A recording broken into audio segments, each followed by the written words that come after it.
What a magnificent fire. In Snezhnaya, we light fires to ward off the cold. Fire, it seems, is antithetical to ideas such as cold, frozen, and unchanging. Perhaps it has always been that way. From the beginning, fire has been used to drive away wild beasts and warm the body and mind. You could say it's a form of treatment. One that cures the human heart of mortal fear. Mortal fear? Something you haven't been acquainted with in a long time, by the sounds of it. Whereas you, I'm sure, must know the feeling quite well indeed. I remember when we first discussed the elixir of immortality, you claimed that extending your lifespan was about buying more time. But was that really the truth?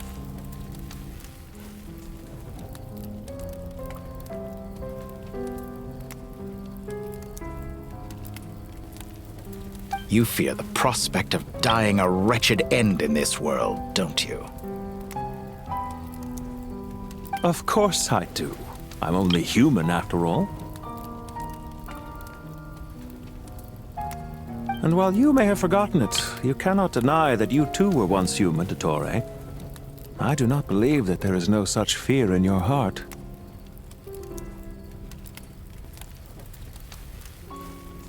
Perhaps you are right. But I abandoned it long ago and devoted myself to my experiments. I have felt no fear since.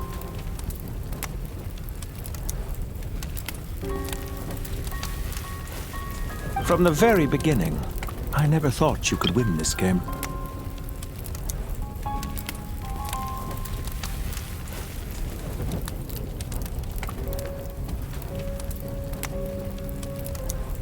But still you came, contract in hand, to honor our agreement.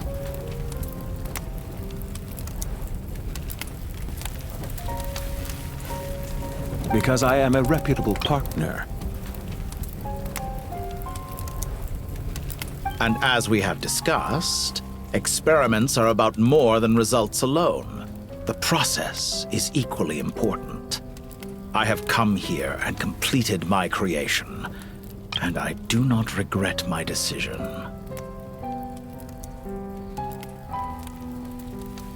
I'm afraid your journey ends here.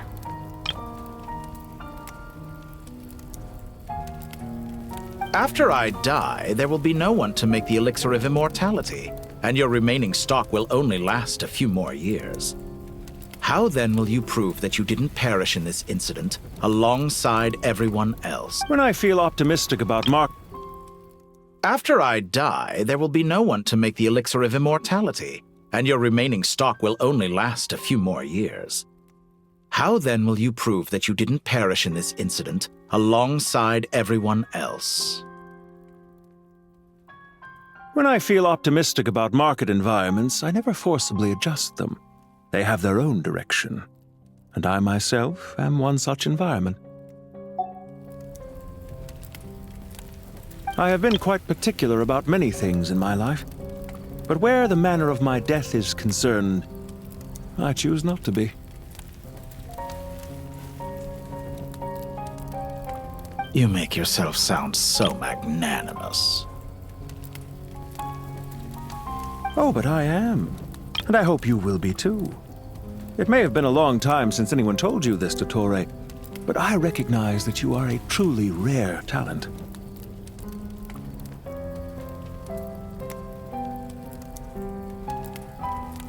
Ha! I can see it.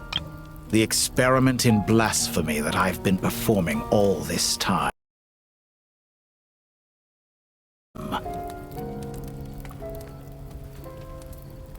It has been a long process, and I do not care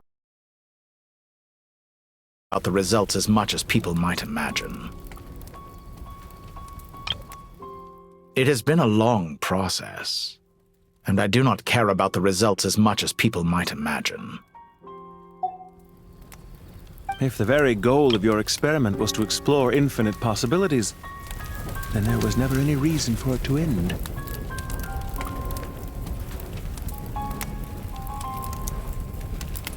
Indeed. Yet now, the experiment has officially drawn to a close.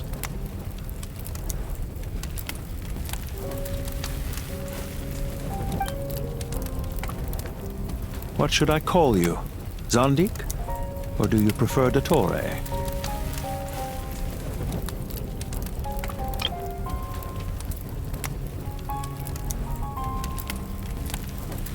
Suit yourself. Goodbye, Feofan. This time, that's what it truly is.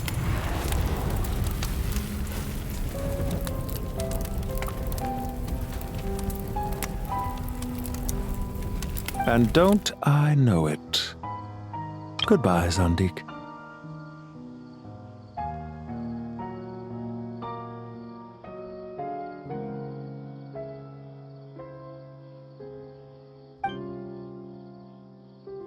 I could have carried out many more experiments, but to me, Lord of Dendro, this outcome is certainly not the worst.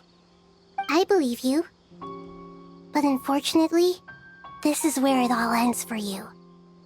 This experiment does not belong to you, nor do any of the results. Experiment. It sounds like you're trying to outdo me in my own field. Wisdom is conveying information in terms that people can clearly understand. You know exactly what I mean. Indeed. I can see no further outcomes. Ha. You have a formidable mind, and you are braver than I thought. Setting fire to the very thing your survival depends on. Your previous threat was empty, but this time, it is real. When necessary, wisdom can be as fierce as an inferno. Some of the flames that incinerate you come from within yourself. Perhaps you are right. You see what lies at the bottom of the human heart, and that is your wisdom. Here is where your journey comes to an end. All that is yet unknown belongs to those of us who will carry on living. It seems I have unwittingly been your arch-enemy all along. But now, it's all over. I do not deny your intelligence. But what you refer to as experiments, I would never describe in those terms. They are events that take place in the real world, and they are so much more than mere data. Goodbye. We will never meet again.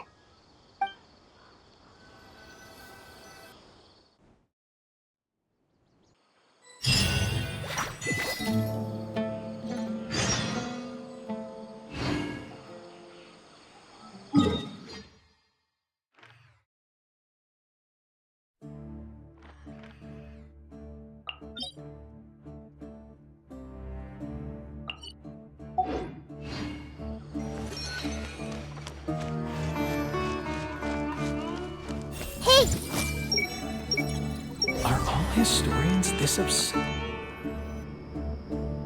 Well, that's the last of them. Everyone on the list is already back where they should be. It was a long, hard road, but we finally finished escorting everyone back. I just pray that we'll never need to leave again. I hope we can stay here forever in this peaceful paradise of our own choosing. Paradise. In the annals of the Temple of Silence, that word carries great significance. It represents the hopes and desires of the gods. Their longing for a place to rest. I wouldn't think gods need such a place. People always think they're the only ones who can lose their homes. They forget that gods too need a place to reside. As the Goat King once said, "A god without his people shall cease to exist." Gods need their believers every bit as much as their believers need them. Only we can truly understand how much the desert faith has faded over the centuries. But we still talk about the gods as though they're part of our lives. Given the myriad ways in which gods and humans interact, I'd say they really are. How else could Dunyarzad consider the Dendro Archon a friend? Well, that sounds about right to me. Describing them as friends sure makes us feel a whole lot closer. If you told me a few years back that I'd have this many friends, I'd have called you a liar. Belief is a choice, just like friendship. We've made our choices through battle. The right ones, wouldn't you say? I'll be heading back to the Temple of Silence. I heard the Goat King and the Ibis King decided to pay us a visit. How about you? It's back to Aru Village for us. Still plenty of supplies to distribute and people to help. Until next time, old friend. As long as you can find the time, you're always welcome to visit us in Aru Village. Right back at you. Make sure to drop by the Temple of Silence the next time you're free. Where it is that 2 of the other 7 pillars, Shezapang and Bennu, might also be dropping by. Since you're wearing the symbols of their power.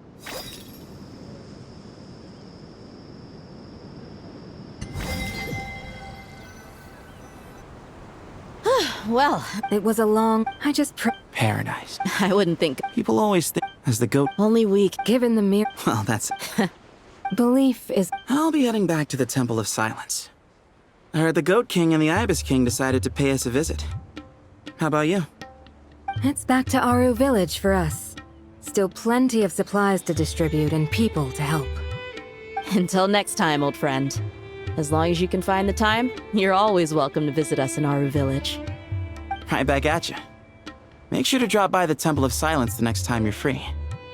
Where it is that 2 of the other 7 pillars, Shezapang and Bennu, might also be dropping by. Since you're wearing the symbols of their power, it'd only be fitting if you came to see them for yourselves. Dropping by? That makes it sound like they're visiting a neighbor's home. Well, the temple was founded by Hermanubis, so I guess to them, that's exactly what it is. Guess that's true. All right. We'll make sure to find time to stop by. Stay safe on your journey home. I will.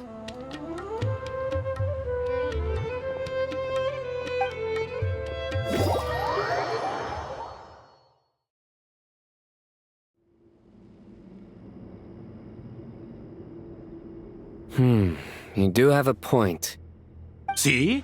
Retirement has always been a problem, especially for old-timers like us who've been locked away all these years. You finally step out into the light, and bam! You're face to face with a whole different world. Naturally. What do you think, Layla? Huh? Why would you think to ask me?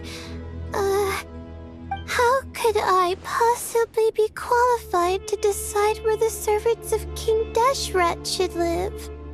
Sorry if my question was unclear. Do you think their statues will stand out too much if we place them here? Hey, I never agreed to this. How could we possibly allow our statues to be left in Hermanubis' home? That would be like breaking into someone's house, then pretending it belonged to you in the first place. Different beliefs can coexist.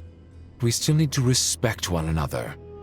By which you mean, you two plan to stay at the Temple of Silence, for a while at least, but you have no intention of relocating your statues here. So, you see this as sort of a family visit? Is that correct? Family. You could say that. In a sense, Hermanubis would view this as his home. Just look at this place. Magnificent, is it not? The sad truth is, in the past, all 3 of us invested so much into misguided ventures. We failed to build what we should have, and wasted so much time instead. And what do you mean by that? I mean that for the most part, time spent associating with the likes of Sobek, and, let's say, Thoth, might reasonably be considered wasted. Why does that not surprise me? Go on.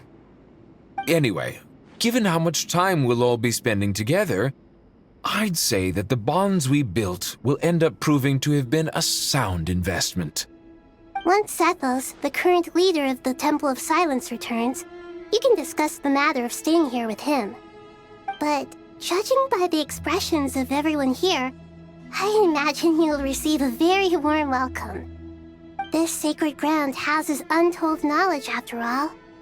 What better place for the servants of King Deshra to appear in the mortal world? How about we share a meal together first?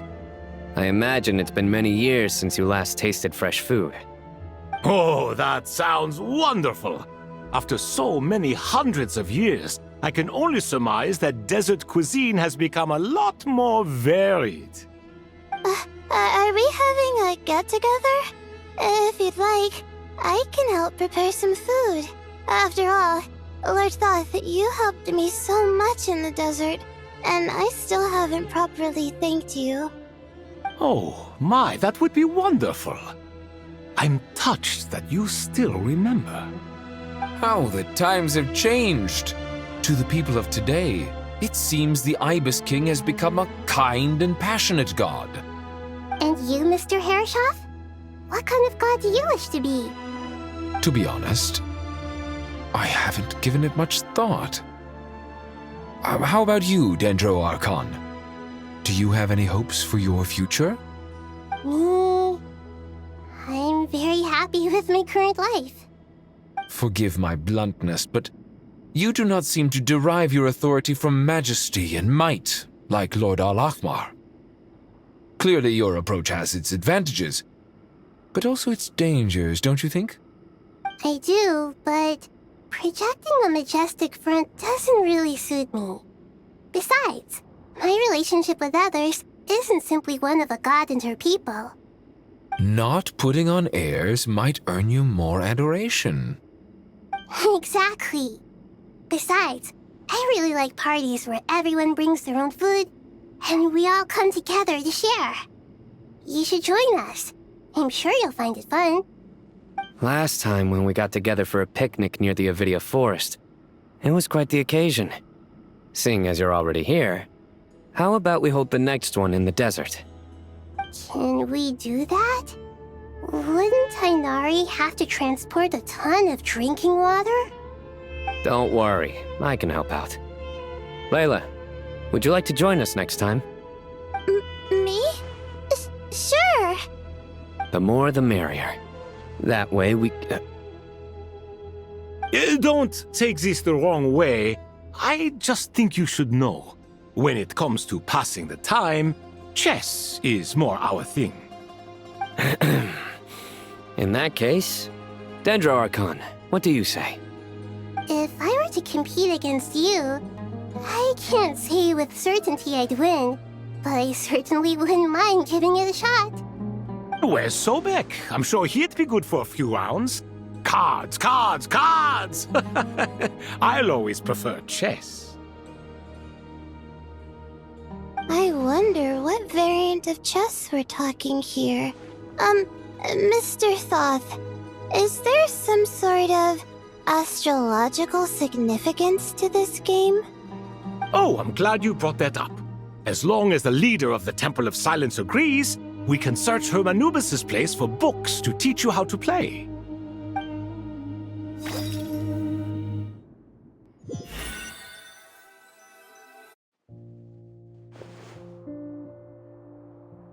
Such devastation visited on Sumeru City. So many houses destroyed or damaged in the fighting. Who could have foreseen this? Look at all of this. It's going to take me forever to tidy up. I suppose living below the academia doesn't always work out to your advantage. I would have thought a little appreciation of my sincerity and effort in helping to clean up this mess might be in order. Helping? Effort? This is your house! Of course you should be putting in the effort! If anything, I'm the one who's helping! So you see yourself as just a helper in this situation. I must admit, I'm rather shocked. If you're trying to say that since I live here too, I have an obligation to tidy up, fine, I suppose I do. Wait a second, stop changing the subject! Nevertheless... In the wake of a great storm, a missing roof is a predictable inconvenience. Can you stop making it seem like I care more about this house than you do? Doesn't it upset you at all to see your home in this state? I won't pretend it's ideal. but that's no reason to be upset. This is the roof over your head, your shelter from the cold. The furniture is scattered, the paintings have fallen off the walls, the windows are shattered. Don't you feel even a little disheartened? The way I see it, these problems are easily solved. Ugh, this is precisely why I hate talking to you about sentimental things. It's like banging my head against a wall. You simply don't understand just how much work goes into making a proper home. It sounds like this is causing you a lot of anguish. You mean the house or the paintings? I mean your sentimentality. Oh, well, yes. But I'd rather not dwell on such things right now. Generally speaking, when anguish becomes the norm, people usually make an attempt to improve their situation. But there are so many people and things in life that are difficult to change. It's not like you can force them. Besides, anguish can be a source of inspiration, and I'm not sure I could break my reliance on it. I'm glad you're able to make yourself think like that. What kind of a response is that? I was stating a profound truth about the very nature of art. Suffering is the cradle of all creation. Even you can't deny that. And I wasn't trying to. I'm just happy for you. Pure and simple. Can't you tell? Happy about what? Happy that you can always find an answer that backs up your views. You... More often than not, life is a process of running into problems and then searching for answers. Yours more than most. Not everyone's so good at justifying things to themselves. It's something that you've been steadily mastering. Huh. What about you, then? What skills have you been mastering lately? Pass me that box. Huh? Okay. You may consider this my progress on the path to mastery. What? Wait a second. Isn't that box mine? Hey, it is! It must have fallen off that shelf. I'll hate them. Those are my paints and inks. Would you like me to put it in your bedroom for you? Huh? I mean, sure, if you don't mind. What kind of progress is this? Does he think he can bribe me? Not that giving me back my own things is much of a bribe. These books on the floor, they're a complete mess. And this one, didn't he say it was an out-of-print collectible? It's completely covered in dust, and some of its pages have even fallen out. Ugh, guess I should help him repair it. This one too. And this one.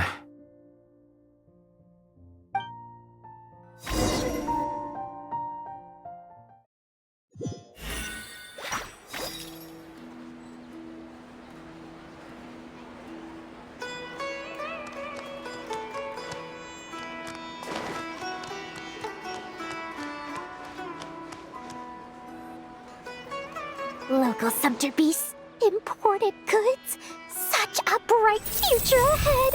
I can picture the Mora just rolling in.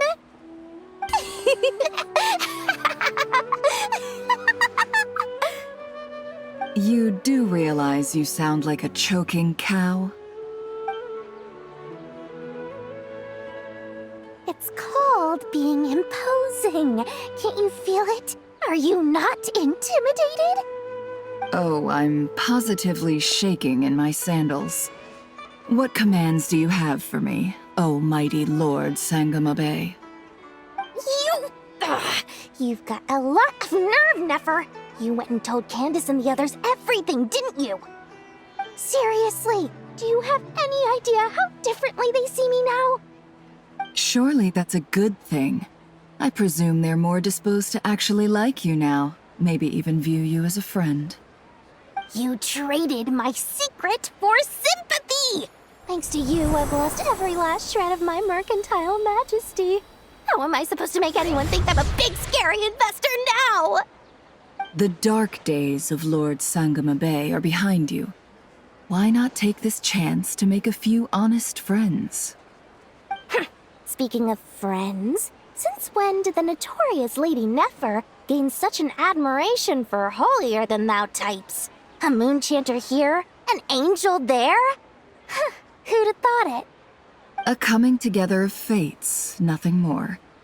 No need to throw around accusations of admiration. Forget it. You're right about one thing at least. Making friends is never a bad thing for a merchant. So, I really took a loss this time.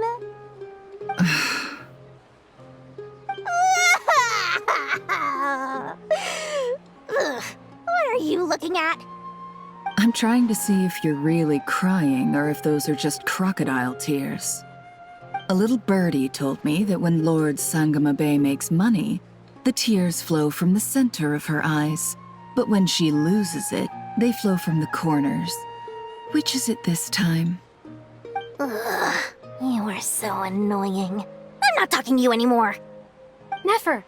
Thank goodness you're here. I've been looking everywhere for you. Huh? Well. If it isn't the House of Dana's very own librarian. What can I offer you today, Miss Katayoun?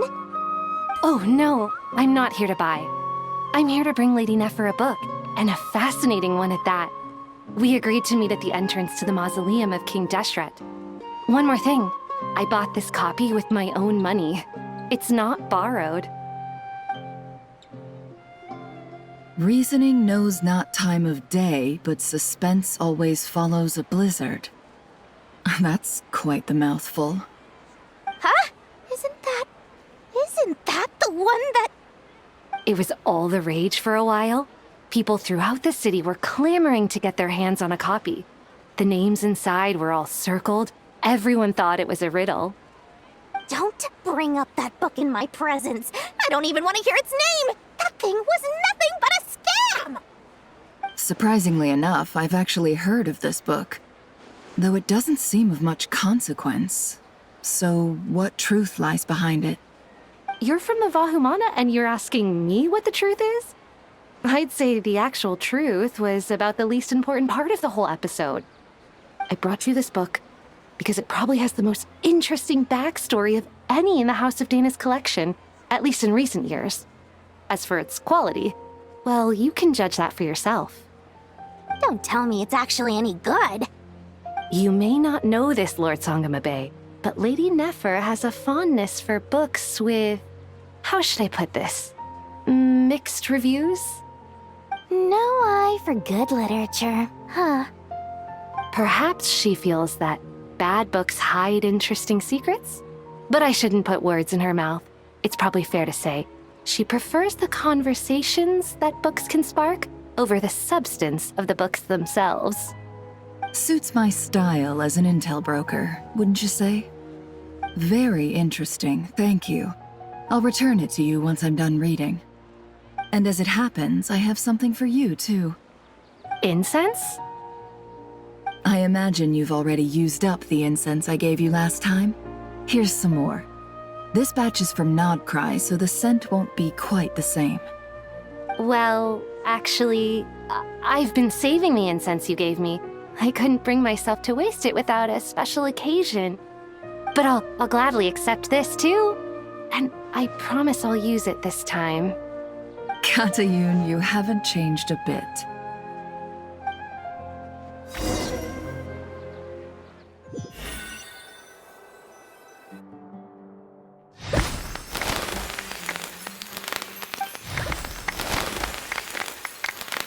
Congratulations, Collei. Well done, Collei.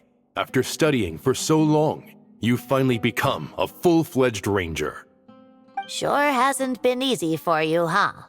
This really is fantastic news. All grown up.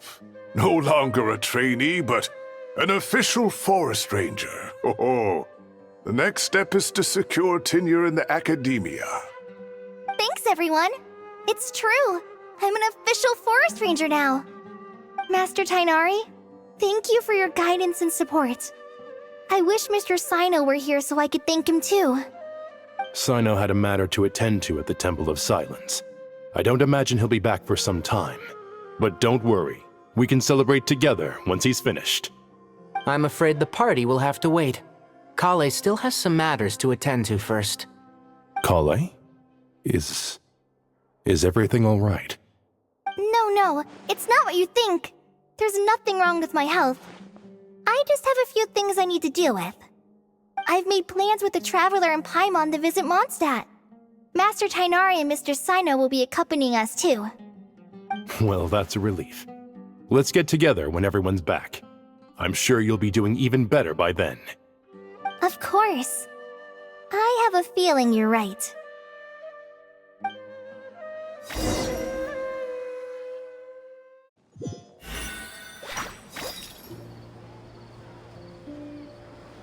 Phew!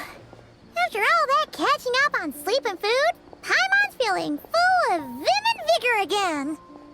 For someone who spends so much time resting, your recovery routine is surprisingly simple. Hey! Paimon's been working her butt off too, you know. She flew all over the city helping everyone out. Don't worry. I saw how hard you worked. Alright, we all know you're the most hardworking person in Tavad. As long as you're rested and full, that's what really matters. Paimon's been looking around the place, and it seems like the city's already on the mend. But Paimon's been wondering how Nahida's doing. We should check in on her.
Bow your head.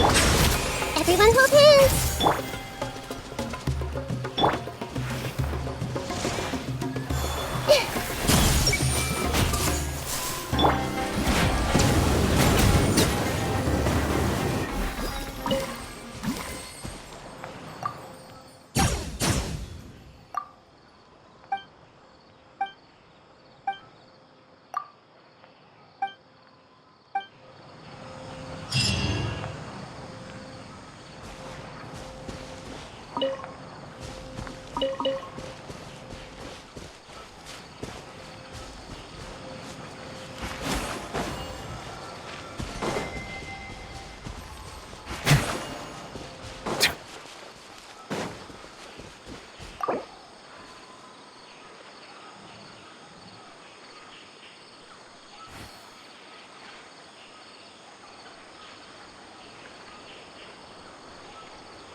you.